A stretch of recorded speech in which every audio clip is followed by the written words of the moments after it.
தம்பி சீமானும் தம்பி விஜயும் இன்றைக்கு RSS பெற்றெடுத்த பிள்ளைகள் என்பது அம்பலமாகிவிட்டது.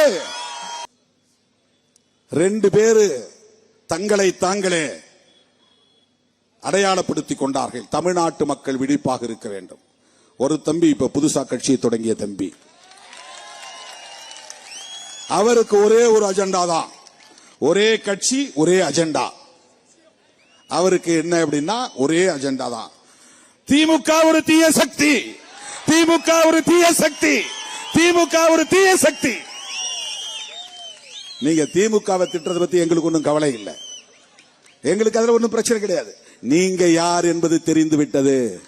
நீங்கள் தமிழுக்காகவும் தமிழ்நாட்டு மக்களுக்காகவும் தமிழ் மண்ணுக்காகவும் போராடுவதற்காக கட்சி தொடங்கவில்லை. திமுகவை வீழ்த்த நினைக்கிற RSSக்காக நீங்கள் கட்சி தொடங்கி இருக்கிறீர்கள். அது அவங்க அஜெண்டா. திமுக தன்னை தற்காத்துக் கொள்ள போராடும், அது வேறு. திமுகவை அழிக்க முடிந்தால் அழித்துக் கொள்ளுங்கள், அதற்கு எங்களுக்கும் சம்பந்தம் இல்லை.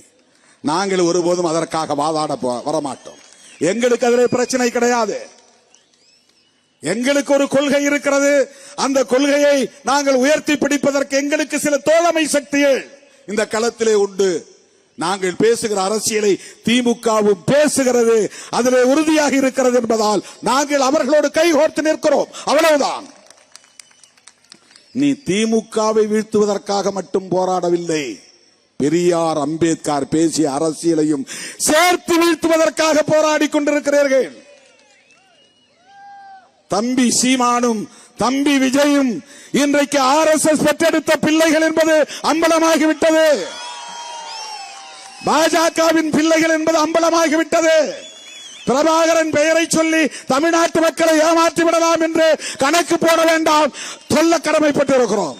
திகாரர்கள் பேசாமல் இருக்கலாம், திமுக காரர்கள் வாய்மூடி மௌனித்து இருக்கலாம், திருமாவளவனால் அப்படி இருக்க முடியாது.